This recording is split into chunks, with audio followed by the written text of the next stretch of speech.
Everyone. Welcome to the ARF Young Pros at DATAxScience, and thank you so much for joining us. I am Gwen LaFantasy. I lead the ARF Young Pros group. And one of the things we wanted to do for the Young Pros with the remote environment this year is provide an opportunity for the type of access and special sessions we typically hold for Young Pros at in-person marquee ARF events. So this is a discussion session, and we encourage you to turn your camera on and come off of mute unless you're in a noisy place so we can all feel like we're in the room together. So earlier this year at Shopper Time Science, we had a special talkback session with one of the speakers, Stephanie Bazan from Avocados from Mexico. And today, our VP of Research, Jay Matlin, is going to take us through the key takeaways from last week's DATAxScience Science, which focused on recovery from the COVID-19 pandemic and how forecasting and models may need to be adjusted going forward in this new world. Before I hand it over to Jay, I have just a few announcements. As always, a big thank you to our Young Pros program sponsors, Viacom CBS and Warner Media, for their support of the next generation of researchers. They've made this event and all of our Young Pros events possible, and we're so grateful for their support and partnership. If you're on social media, please connect with us at ARF Young Pros, #ARFYP, on all platforms. There's a lot of fun opportunities for you to do an Instagram takeover, share what work from home life or back to office life looks like, or be one of our featured Young Pros spotlights. And that's a great way to introduce yourself to the broader ARF community. If you haven't already, please take an opportunity to rename yourself so everyone can see who is here. Click on Participants at the bottom of your screen, hover over your name, click on More, select Rename, and enter your name and company. And in the top right corner of the screen, please change your view to gallery view so we can all see each other. And as a reminder, if you can, please turn your camera on and come off of mute so that we can all feel like we're in the room together. We are recording the session, so you'll be able to send a copy or watch the recording afterwards. So now it's my pleasure to introduce Jay Matlin. Jay is the VP of Research at the ARF and the Director of the ARF Council Program. He's held research positions at Engagement Labs, MRI, Knowledge Networks, AOL, and NBC, and has done consulting work for the DPAA, the MPA, Return Path, Novantus, CBS Interactive, and a number of other companies. Welcome, Jay. Thank you so much, Gwen. And it's good to see all of you young pro folks. There's actually, what we're going to do today is that we're going to start off with a couple of poll questions sort of to break the ice, which you'll see on Zoom in a second. And then I'll present 10 key takeaways from the event. Oh, there it goes. I'll present key takeaways from the event, and then we'll be asking a few polling questions along the way after each sort of pair or every 3 takeaways. So here's the first one, sort of in general. For which of the following categories do you think that forecasting models based on data prior to 2020 should be completely discarded? So this is a check all that applies. So check as many as you think would be categories in which data prior to 2020 should be discarded. Okay.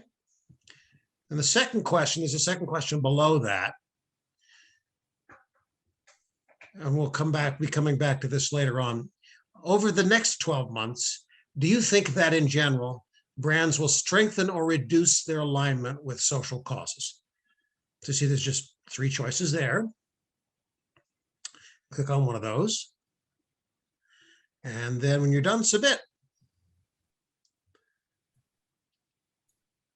Okay, are we done? I can see a few people on camera, but I can't see all of you, so I don't know whether or not you're all done.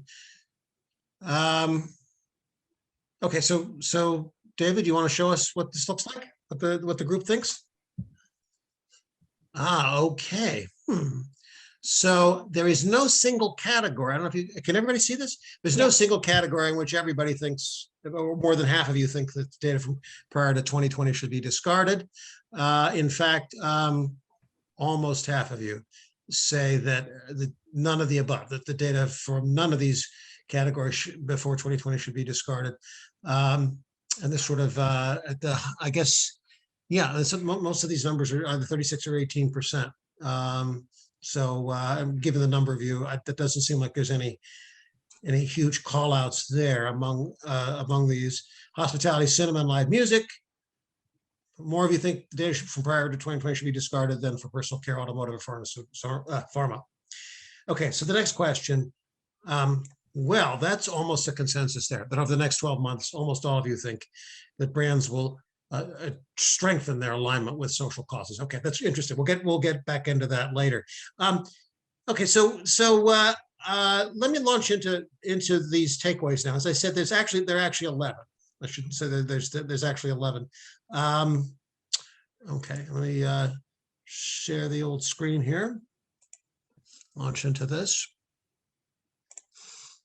All right. And the reason that there's 11 is that I have one general one, and then there's sort of 10 that are specific to specific categories. Okay, whoops, that's not what I'm going to start with. Number one. All right, so we heard this in a number of different places from a number of different presenters.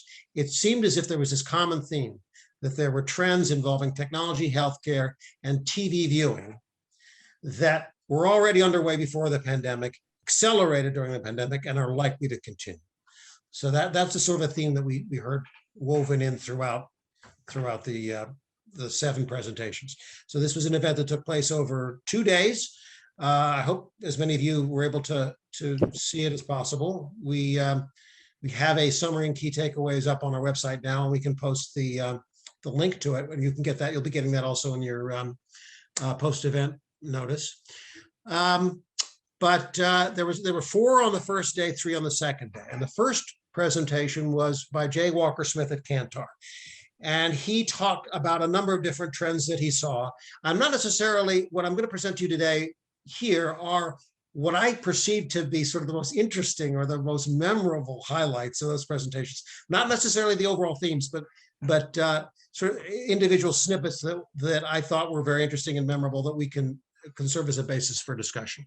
So one of the things that he said was that he saw that significant disease outbreaks were rising even before the pandemic, according to data from the World Health Organization, and therefore are likely to continue rising due to global travel, deforestation, and other factors. And as a result of that, takeaway number 2, low-tech precautionary behavior, such as mask wearing, hand washing, elbow bumping instead of shaking hands, leaving windows open, using credit cards instead of cash, will persist in the future.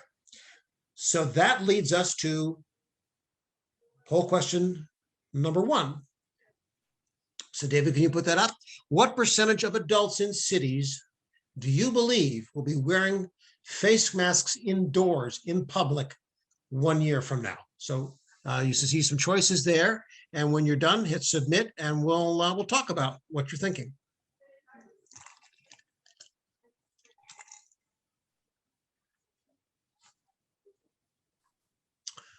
Okay, everybody done? Yep. Thumbs up from somebody? Okay. David, let's see what people thought. Aha, so the consensus view seems to be 5 to 10%, with almost half of you saying that. There are 13% of you who are saying more than 25%, but nobody said less than 5% or none. So, okay, so for somebody who said more than 25%, I'd be interested in hearing why you thought that it would be that prevalent in the future. Was anybody who answered that want to kick off the conversation on this? Please unmute yourself and. Okay, well, all right. All right, let's take a different tack then. Anybody who said that it would be anything above 10%, so the median seems to be somewhere in the 10 to 11% range. Anybody who said 11% or higher, I'd be interested to hear your thoughts about why you thought it would be that prevalent. I don't know which of you said what, so I can't. I can jump in. Yeah, go ahead. So I don't know who I just interrupted, but I was just going to say, I still see a lot of people, granted in the New York area, so that's going to be biased, but I see a lot of people still wearing masks now. in grocery stores and stores. I think a lot of us have enjoyed not getting like common colds as much as we did this past year. So I know I at least would like to continue to wear masks.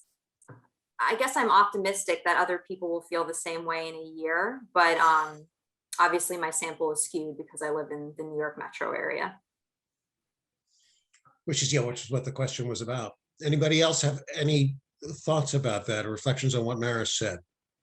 Well, I have heard a lot of people say, that they really like not getting the flu or getting cold over last winter. And, it's not a bad idea, especially in places like the subway. So, personally, I would expect to keep masks handy a lot more, particularly if variants are going around. I think, it's up to you to protect yourself. So it's a lot of conditionals in that, but I think we've learned a lot about how to try to protect ourselves. And that means at least some fraction of the population in cities. I think it'll be kind of in the more compliant cities.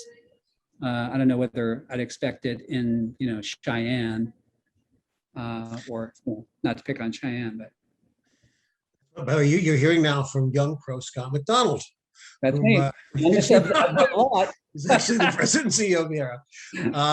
And in fact, I think you sort of hit on something. I deliberately phrased the question as in cities because presumably the percentages will be lower in less densely populated areas. I think. Any other comments before we? Sorry, Gwen. Oh, no, Tiffany, go ahead. Yeah, I think. Hey guys, it's Tiffany. I think I feel the same as Maris. Being in New York City indoors, I'm still seeing a lot of folks wearing masks, but it's starting to ease up in the grocery stores and such too. So I actually chose the 11 to 15% because a year from now, who knows where we'll be? Things are changing so rapidly. But I think with vaccinations and new variants and all that, it just might be on the lower end. Okay. Yeah, I mean, I think there was an article in the paper yesterday about how there's renewed fear of the Delta variant in California, that California officials are now recommending that people wear masks indoors.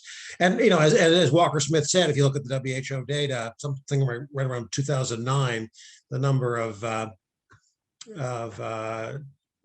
infections that spread seems to be going up. So this is not likely to be our last crisis. Okay, so and it is reflected in the fact that none of you said less than 5%. Any other thoughts about this before we go ahead? Okay, let me share screen again. All right. So the second presentation was actually a dialogue between executives from Think Health and Real Chemistry, and they talked about the impact of the pandemic and trends on health. And one theme that they talked about was that there was already a digital transformation underway in healthcare pre-COVID with respect to telemedicine, remote sales forces, use of more digital tools like the wearables around your wrist and apps for keeping track of medications and so on. And that these trends were accelerated by COVID and were likely to continue. Okay, that was, I think, the key takeaway from their dialogue. There was then a presentation from Lisa Cowie at Twitter. And Twitter analyzed tweets across 2 years, millions of tweets. Of course, they have access to all this public conversation data. And they distilled these millions of tweets into 6 megatrends that they saw, or that they categorized. And the first 3 are here, and you'll see the next 3 on the next takeaway. But the 6 categories that these fell into were well-being. So prioritizing self-care both for ourselves and for our communities. And they saw a 56% increase in the mentions of self-care over those 2 years. What they called creator culture, which captures self-produced content whereas in addition to growth in everyday creating, which includes gardening and cooking and making memes of moments. Third was what they called everyday wonder, fascination with our world and beyond, including the cosmos and space travel, but also including personalized spirituality and fantasy fiction.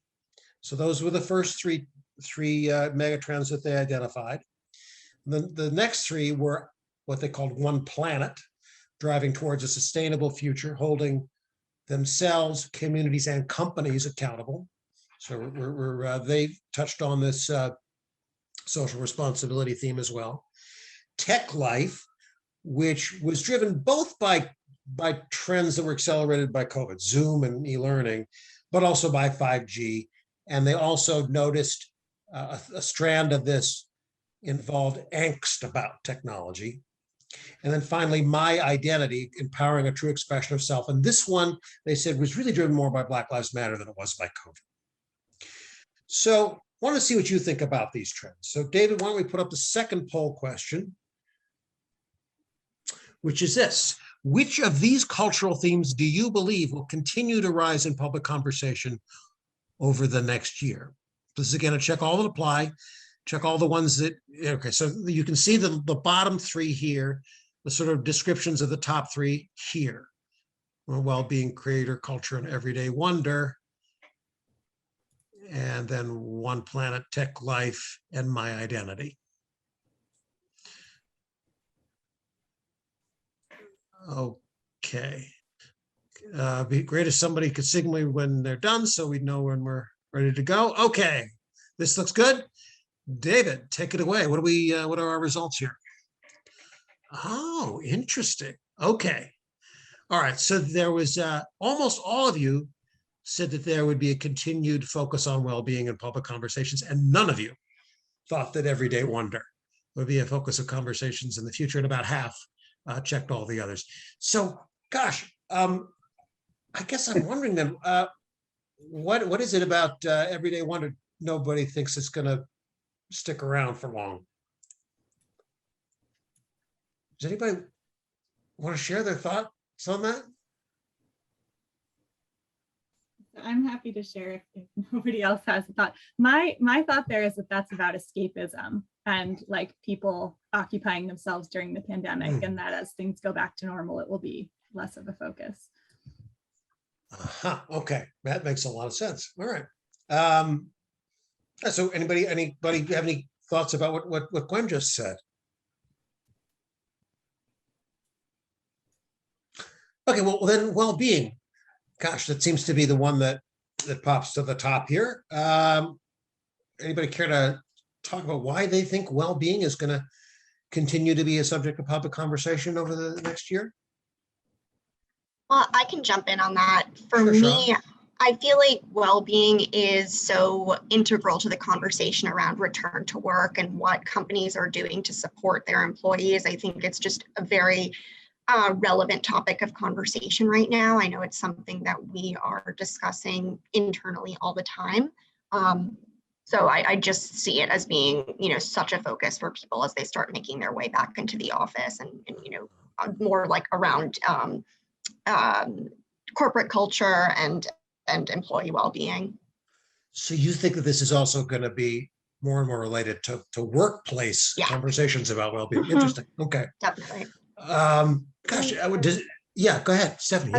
I was going to say, and to add to that, I think people have picked up new routines over the pandemic, exercising more, going out for walks, and those have become part of their, regular lives. And I think because it's part of a routine, I imagine that they'll kind of continue on. And then also, I think we all kind of slowed down during the pandemic and really checked in with ourselves. And so having that moment of realizing like you can slow down, I think, and take care of yourself is top of mind for a lot of people. So I think it'll probably continue.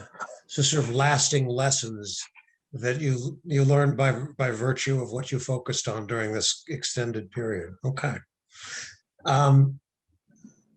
Any other thoughts about the continuing importance of well-being in public conversations? Yeah, I can add. It's Tiffany again. Hi, Tiffany.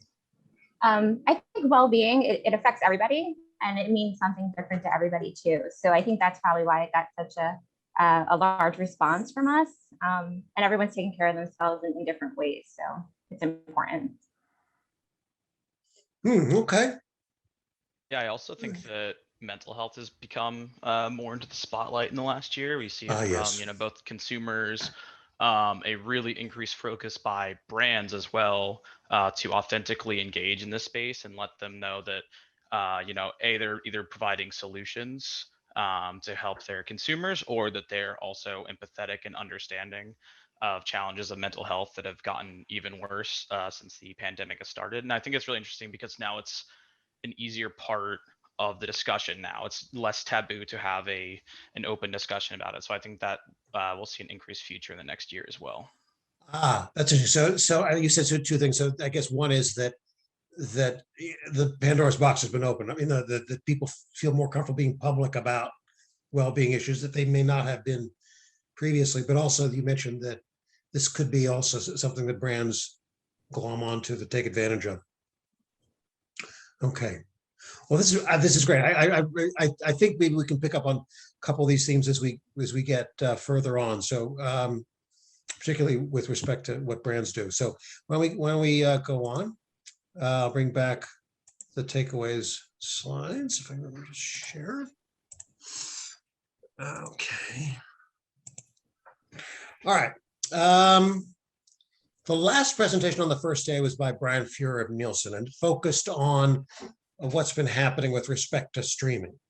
And there were a number of different stats that he presented. One that I thought was particularly striking was that he said that he saw a 1.5% increase per quarter in the total share of time spent on television devoted to streaming in households that are able to stream. In a subsequent slide, he showed that the share of streaming in terms of, with respect to total TV viewing time in May this year is about 26%. So about 26% of total TV viewing time is devoted to streaming now. About 25% to broadcast TV, 39% to cable. And he said that if current trends continue, he wouldn't be surprised to see streaming occupy a third of television viewing time by the end of the year. Another thing another interesting set of slides he showed compared subscription video on demand with advertiser supported video on demand, SVOD versus AVOD. And he showed that the subscription video on demand share streaming is close to twice as high as the share devoted to advertising video on demand, 52% for SVOD, 27% for AVOD. Netflix alone represents 27% of streaming time. And he also talked about differences in the demographics of SVOD versus AVOD. So thought I'd ask the group here what they thought. So why don't we put up the next poll question? What do you think streaming share of total TV viewing will be by the end of 2021? Now it's about 26%.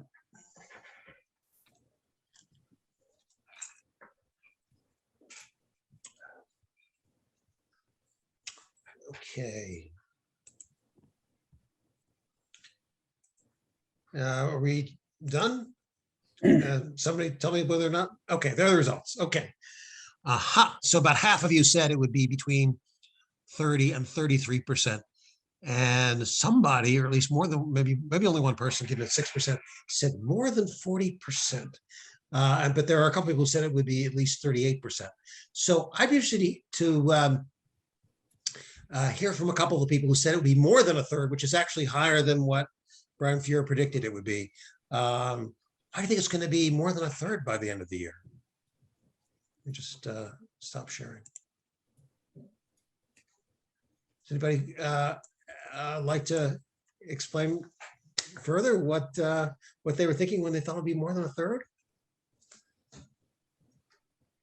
Hey, this is Robert. I was just going to say, I think I was kind of right in that range, but I was thinking that we've seen it, especially in the research that we do, just that navigation is definitely take place across the ecosystem of just people, transitioning over, especially older demographics now as well, that maybe just never had taken that step.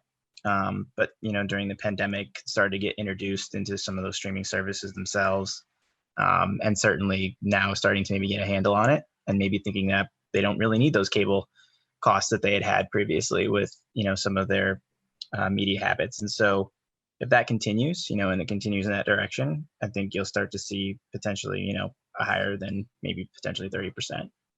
Uh-huh. And so, Robert, what you're talking about, I didn't hear you mention the COVID at all. So, I mean, I think that you're kind of, what I heard from you was sort of that you're seeing that this is kind of building on itself as more and more people realize that they can get a lot out of television without, with cord cutting, and can get a lot of what they value in television out of streaming service. Is that kind of what you're thinking?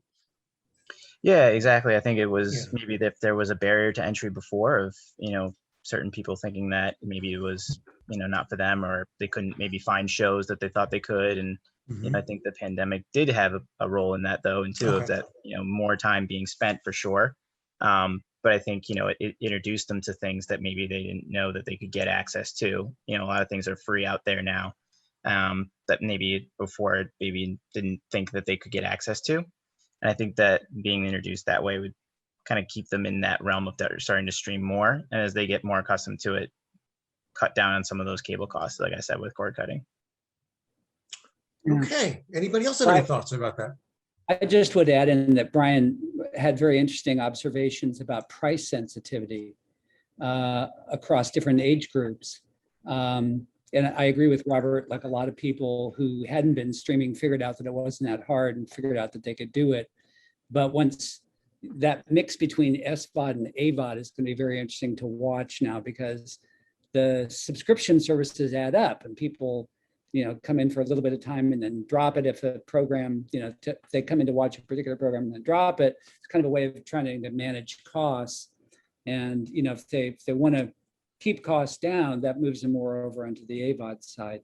And so that's going to be interesting to see post-pandemic. And I'm also really interested to see whether podcasting can continue to be, because it grew a lot because people weren't in their cars as much. They were walking around with buds in and doing, it was a big boost to podcasting. So that's going to be fun to watch post-pandemic as more normal routines come back. Maybe it won't affect 2021, but Steven Spielberg just signed a multi-movie deal with Netflix. I was going to say that was my reason. I didn't know you voted, Paul. One of the questions we nixed was about Netflix share of viewing, so that would have been it. Yeah, there were a number. We started off with more questions. One of them had to do with Netflix's share. One of the other takeaways that we didn't include was which Scott referred to, was that he talked about the age differences between users of SVOD, AVOD, and MPD, that cable and satellite services that offer streaming. It turns out that AVOD subscribers are older than SVOD subscribers, which I think was a little surprising to some people. And one of the things that he said that I thought was kind of interesting from a cultural standpoint is that there is a suspicion that this is sort of a speculation, that one of the reasons that AVOD subscribers are a little older is also that they're more used to seeing ads and commercials. They didn't grow up with as many subscription video on demand services, so they're used to seeing ads. So seeing ads within video on demand doesn't really bother them as much. Any other thoughts about this question of AVOD versus SVOD and share of streaming? Okay, we can move on. Share screen again. Okay, so the second day started off with Jennifer Polino of IRI, and she presented a number of trends having to do with CPGs, which is what IRI monitors. I thought the most salient one that she mentioned was that some categories for which purchases were elevated by the pandemic, such as cleaning products, vitamins, self-care, she sees as continuing to sell at pandemic levels or higher, while there are others like frozen foods and paper products that that's not going to happen with it. They've already started to fall. This presentation was followed by one from Analytic Partners, and which had to do with scenario planning. And they've, of course, done a lot of work in that area. And he pointed out that upper funnel focused strategies, they found that upper funnel focused marketing strategies have 65% greater long-term impact on ROI than lower funnel strategies. They tend to have lower short-term impact, but they have greater long-term impact.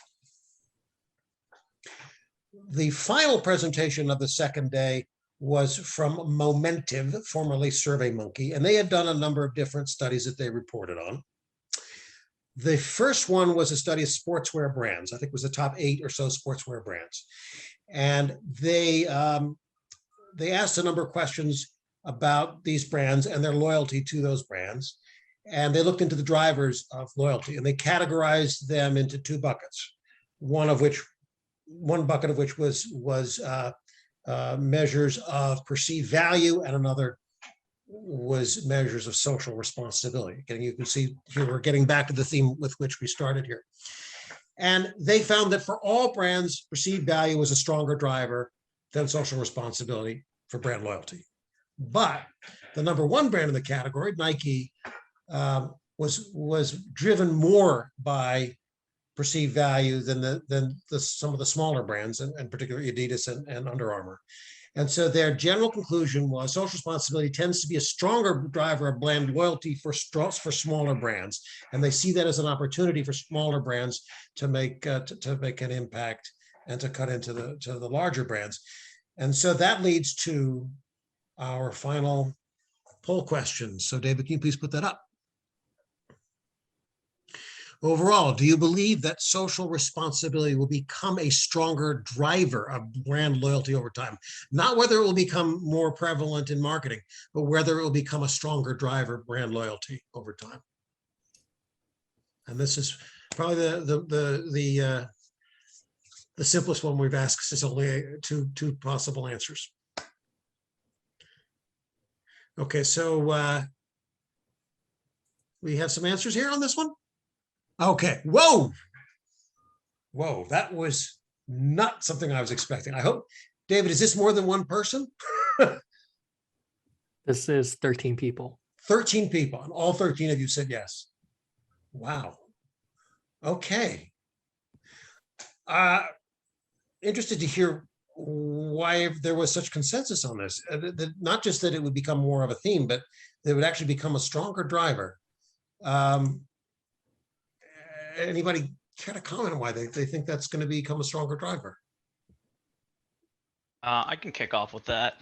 Yeah, I actually worked on a report called Do the Right Thing, in which we looked at a full funnel attribution analysis of brands that were working in diversity, inclusion, and social campaigns. And then we found that in all these brands, all the way from small to large, that it had a full funnel impact, whether it's at attention score, your brand index ranking, your positive sentiment to your creatives, your web traffic, or even down to sales and revenue, that the specific creative campaigns that featured diversity and inclusion and social responsibility drove more outcomes than their campaigns that did not inside each of these companies and in the category overall. Reed, was that something that was presented or shown to members?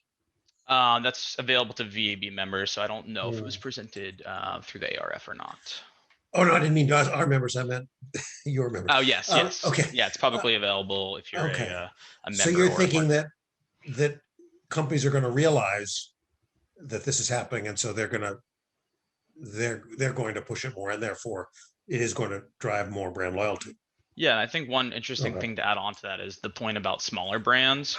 I think that what you're seeing now with smaller brands is the ability to communicate authentically to their consumers, while some larger brands, it doesn't come off as authentically or as, one-to-one with the consumer, as they're seen as more of a corporate bigger company. But a smaller brand inside of a space can connect authentically with their consumers and show that this is a genuine part of their company, not just something they're doing to check a box.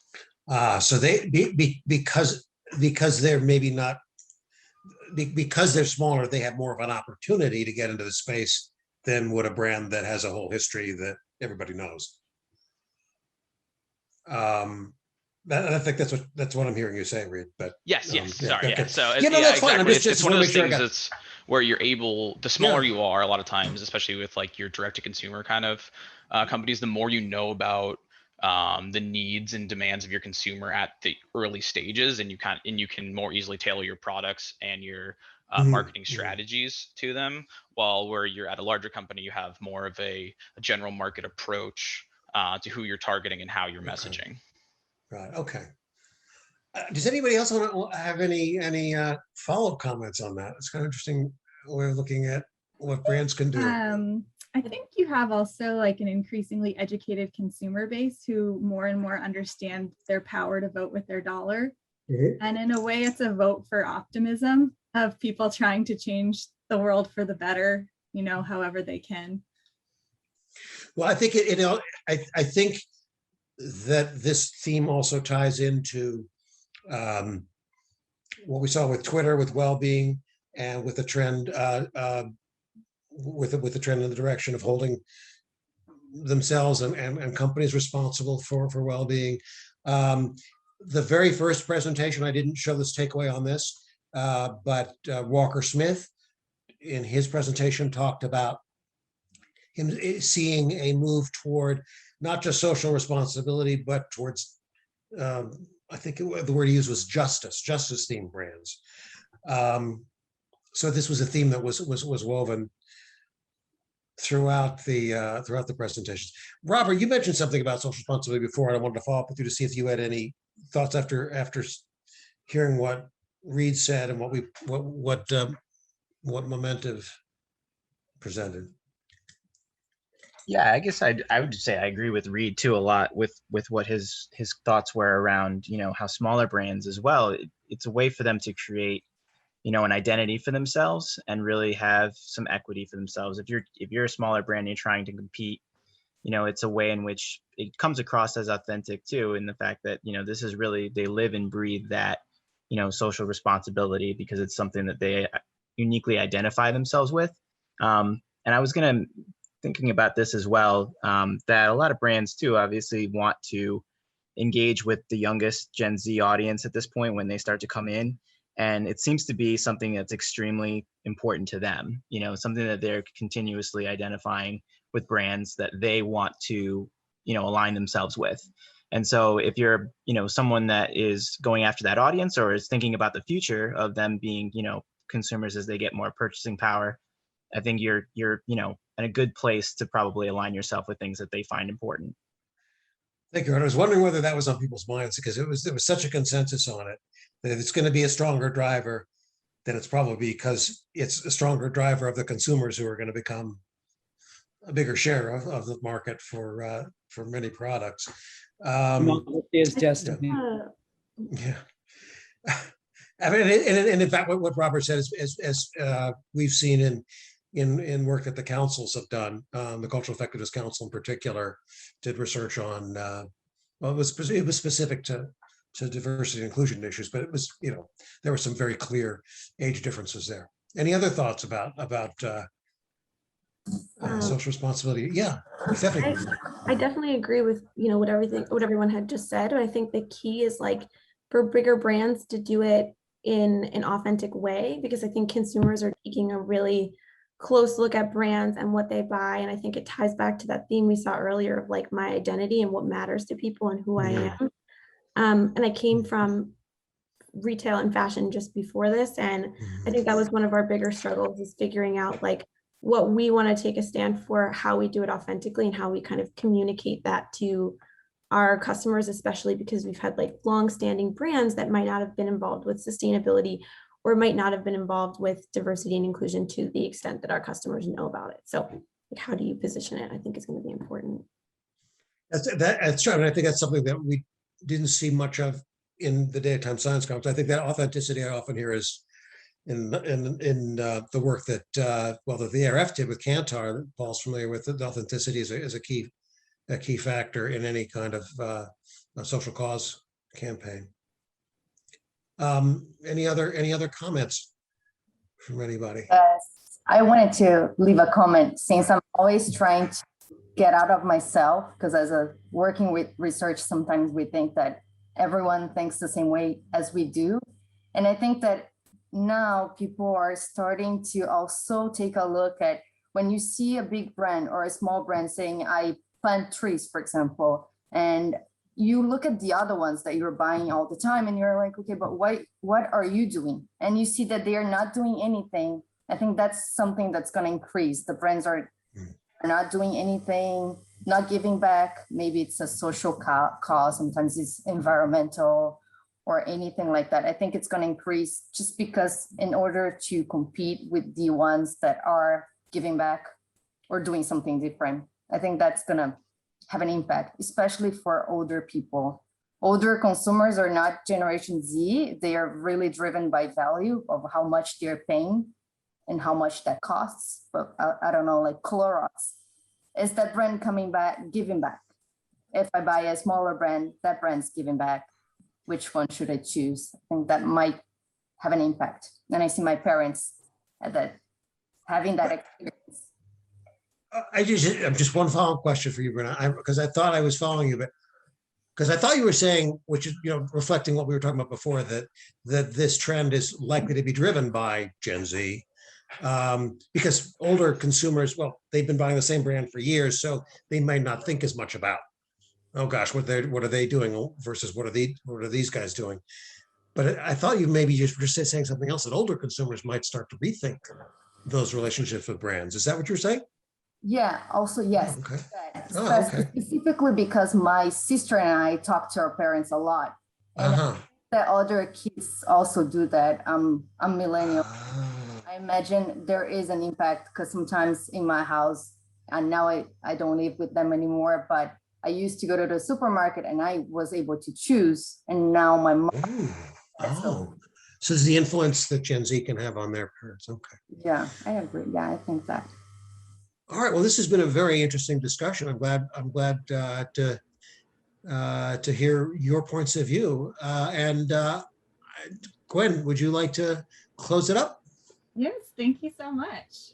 Thank you all so much for coming and participating and sharing your point of view.